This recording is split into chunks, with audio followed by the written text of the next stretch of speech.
Assalamualaikum warahmatullahi wabarakatuh. Perkenalkan, saya Afita Dwi Lestari dengan NIM 242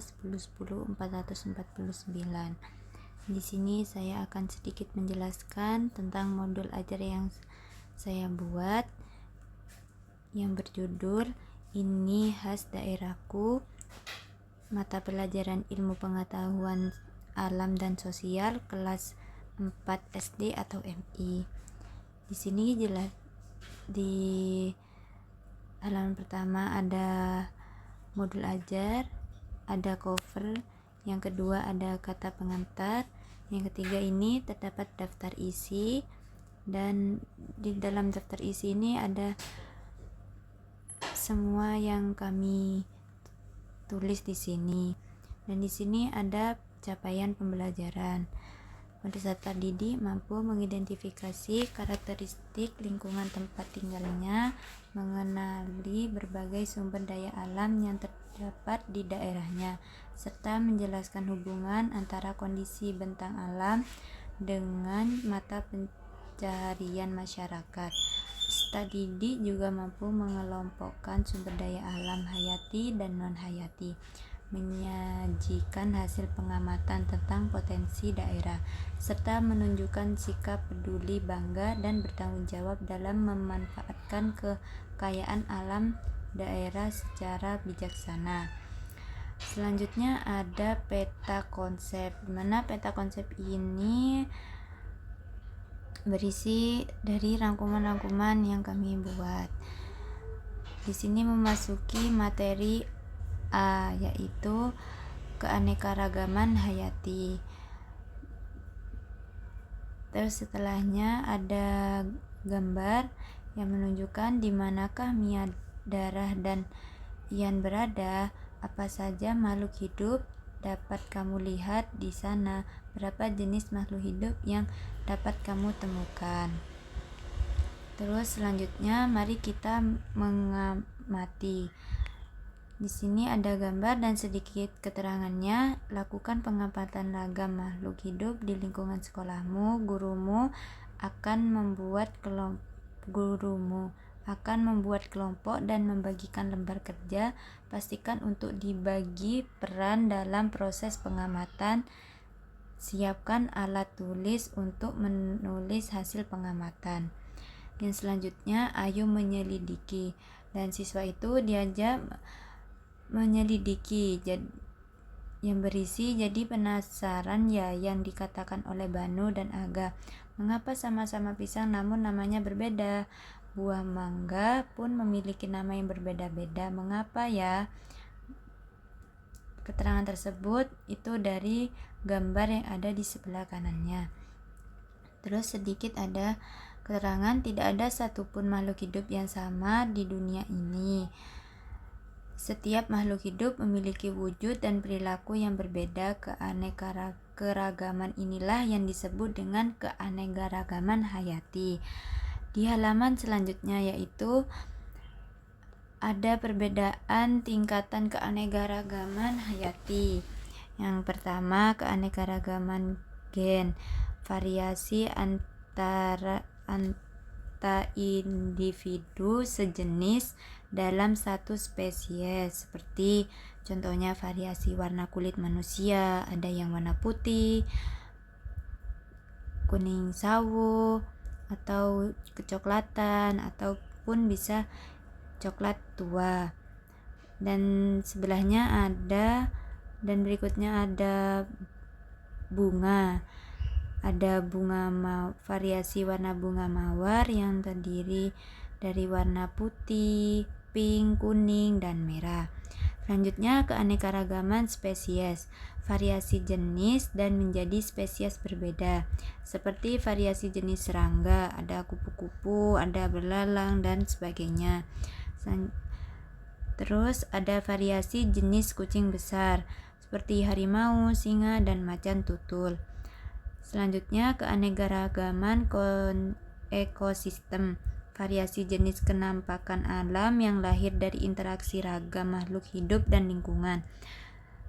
Seperti yang digambar hutan hujan tropis, ada padang pasir, sabana, rawa. Meski berbeda-beda, semua makhluk hidup saling bergantung satu sama lain untuk bertahan hidup. Masing-masing jenis makhluk hidup mempunyai peran yang tidak bisa digantikan oleh jenis lainnya. Di halaman selanjutnya, siswa diajak untuk menyelidiki. Di situ ada gambar guru mengajar dan keterangannya. Sekarang kamu tahu bahwa ragam makhluk hidup di sekitar sekolahmu juga merupakan bentuk keanekaragaman hayati juga. Mari kita menyelidiki lebih lanjut keanekaragaman hayati sekolahmu. Cari tahu manfaat, tantangan, dan upaya menjaga keanekaragaman hayati di sekolahmu. Terus selanjutnya, apa manfaat keanekaragaman hayati untuk manusia? Jadi di sini ada sedikit contoh.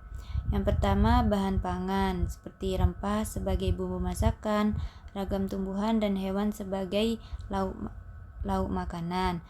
Terus ada kosmetik seperti lidah buaya untuk menyuburkan rambut, serai bisa diolah menjadi lotion atau minyak untuk mengusir minyak.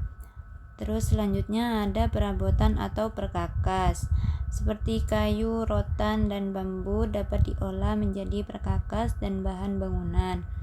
Selanjutnya ada obat-obatan seperti cacing untuk membuat obat tifus, kulit buah kina untuk obat malaria, kayu putih sebagai bahan dasar minyak kayu putih untuk mengobati masuk angin, hidung tersumbat, dan sakit kepala.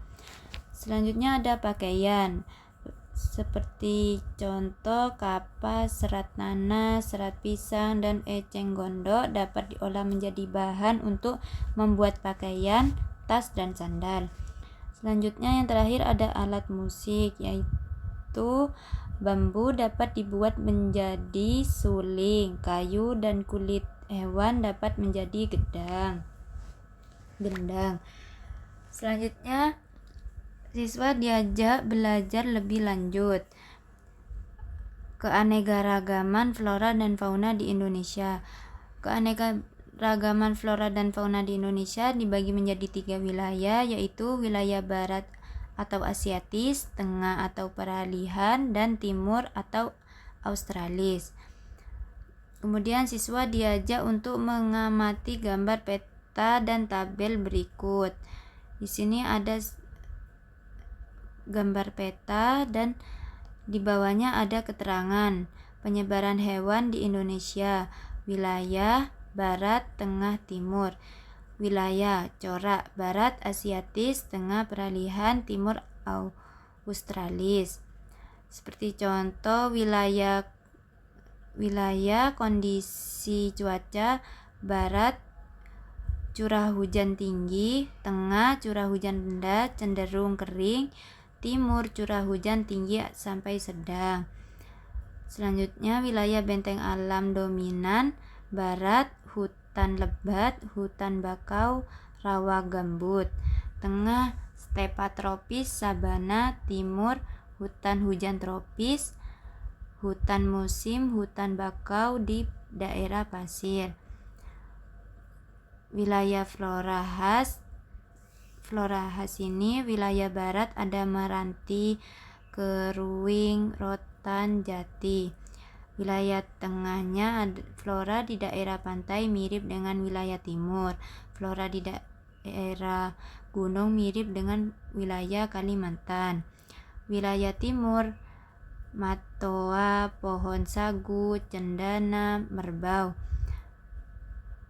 Terus fauna khas wilayah barat itu ada hiu Sumatera, badak, gajah, siamang, rusa, banteng, kerbau, dan lain-lain. Terus yang wilayah tengah ada anoa, babi rusa, monyet hitam Sulawesi, tarsius, musang Sulawesi, kodomo, maleo, dan seterusnya. Terus wilayah timur ada kuskus, kanguru pohon, walabi, landa irian, oposum, layang, burung cendrawasih, dan sebagainya. Terus selanjutnya siswa itu disuruh diajak berlatih. Berlatihnya itu seperti modal soal seperti 1. Kucing Anggora, kucing kampung, dan harimau sama-sama termasuk kucing. Mengapa mereka memiliki bentuk dan ukuran tubuh yang sangat berbeda? Yang selanjutnya, siswa disuruh berdiskusi. Buatlah kelompok kecil yang terdiri dari 2-4 orang. Diskusilah bersama temanmu tentang flora dan fauna khas yang ada di daerahmu dan lainnya. Yang bab selanjutnya ada daerahku kaya sumber daya. Di sini ada gambar dan percakapan di mana itu pasar ini unik ya. Ternyata semua yang dijual di sini berasal dari daerah ini loh. Dan karena dekat juga dengan gunung, daerah kita mudah juga mendapatkan berbagai macam hasil pertanian dan perkebunan. Di sini siswa dikasih pertanyaan pematik. Apa saja sumber daya alam yang ada di daerahmu? Bagaimana cara memanfaatkannya? Di sini ada sedikit keterangan. Masih ingat keanekaragaman yang telah berhasil kamu temukan pada topik sebelumnya? Tahukah kamu bahwa keanekaragaman hayati tersebut merupakan salah satu sumber daya alam atau kekayaan alam? Sumber daya alam adalah segala makhluk hidup dapat kita sebut sebagai sumber daya alam hayati. Selain itu, sumber daya alam yang berasal dari benda mati disebut sebagai sumber daya non-hayati. Kemudian siswa diajak untuk mengamati. Di sini ada gambar seorang anak mengamati di pasar. Pergilah ke pasar tradisional di sekitarmu, lalu coba amati apa saja yang dapat kamu temukan di pasar tersebut. Jenis barang apa yang diperdagangkan di pasar tersebut? Dari mana asal barang yang diperdagangkan tersebut? Terus kemudian siswa disuruh mensalin tabel tersebut di bawah ini dan mencatatnya di buku tulis. Seperti contoh, barang yang diperdagangkan gas LPG, bentuk barang mentah, asal berasal dari daerahku, tidak. Kalau tidak diseret, barang berasal dari daerah luar daerahku, daerah A misal.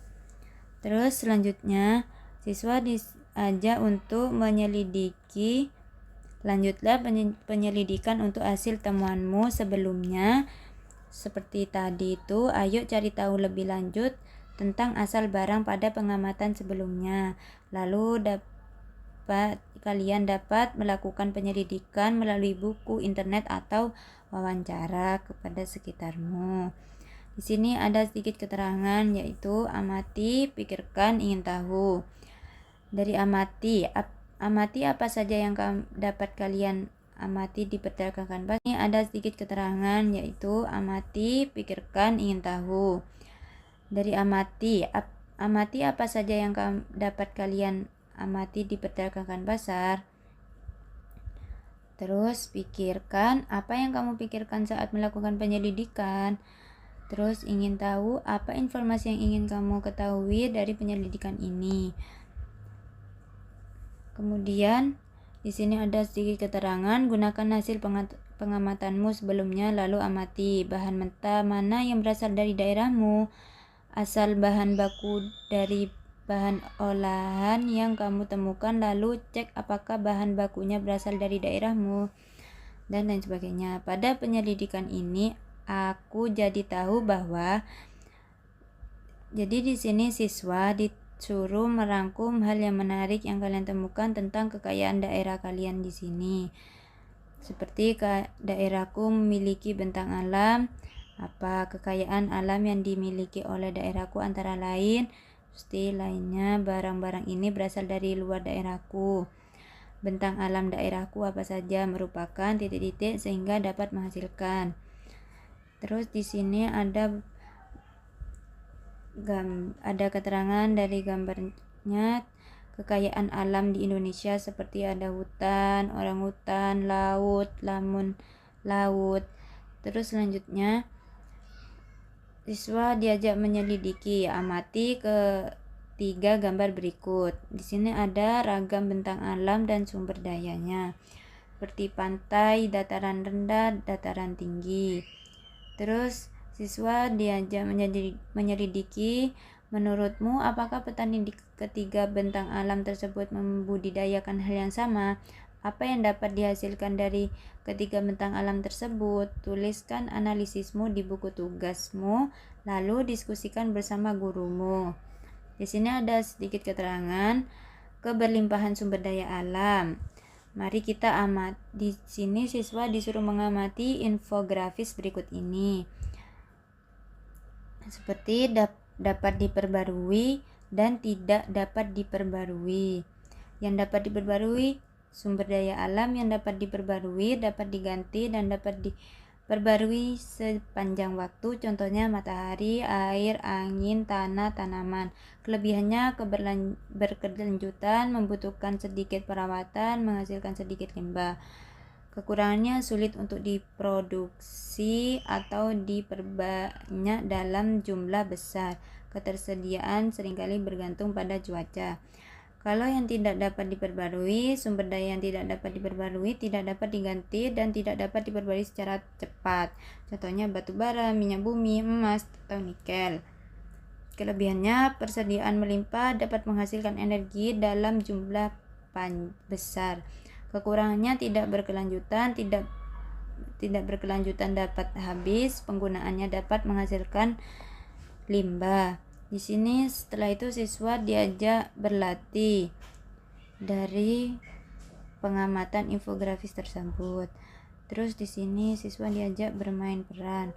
Buatlah kelompok terdiri dari 3 sampai 4 orang bersama temanmu lalu lakukan kegiatan berikut. Di sini ada petunjuk.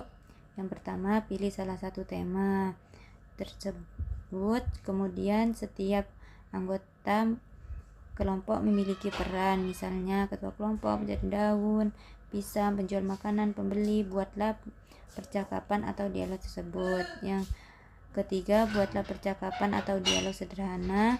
Yang keempat, peragakan hasilnya di depan kelas selama 2-3 menit. Di sini ada refleksi singkat. Apa nama produk yang dibuat, bahan alam apa yang digunakan, dan lainnya. Kemudian ada lembar penilaian guru. Di sini aspek yang dinilai, skor 1, 2, ada 3 skor. Yang pertama, kerjasama kelompok, kejelasan percakapan, dialog, pemahaman materi, keberanian tampil.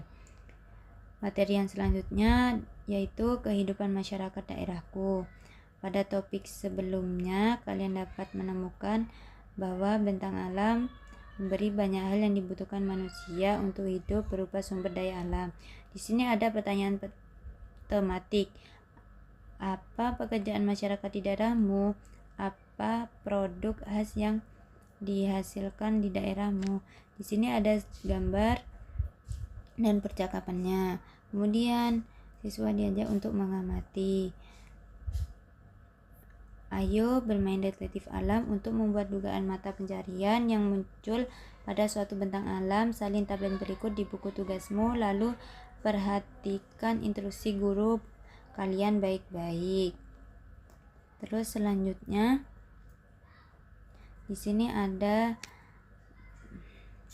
sedikit keterangan mata pencarian dan profesi masyarakat di sekitarmu. Pekerjaan atau mata pencarian, cara seseorang atau kelompok memperoleh pendapatan atau memenuhi kebutuhan dasar mereka. Profesi, jenis pekerjaan yang memerlukan banyak pendidikan dan latihan khusus. Pekerjaannya dipengaruhi oleh bentang alam dan sumber wilayah. Nelayan, petambak, petani, pemburu, peternak, penambang, dan pedadang. Profesi, guru, dokter, kartografer, peneliti, pelukis, insinyur, teknisi, jurnalis, arsitek, dan fotografer. Kemudian ada ragam mata pencarian bergantung pada bentang alam sekitar. Di sini ada 3 gambar. Terus ada keterangannya, tentu tidak masyarakat juga membutuhkan fasilitas kesehatan dan pendidikan untuk mendukung kebutuhan sehari-harinya. Maka hadirlah profesi guru dan dokter dan guru di sana. Dalam suatu wilayah terdapat keragaman mata pencarian dan profesi. Di sini ada gambar ragam profesi yang hadir karena adanya kebutuhan masyarakat. Selanjutnya, siswa diajak berkarya. Buatlah poster dengan tema kehidupan masyarakat di daerah dataran tinggi. Gambarlah di buku gambar lalu peragakan di depan kelasmu. Kemudian siswa diajak berlatih. Buatlah kelompok yang terdiri dari 3-4 orang bersama temanmu, lalu lakukan kegiatan berikut. Ini seperti yang di atas. Kemudian ada refleksi diri. Terus di sini ada rangkuman dari materi-materi kita. Terus di sini ada glosariumnya, dan di sini tersedia latihan ulangan yang terdiri dari A pilihan ganda. Terus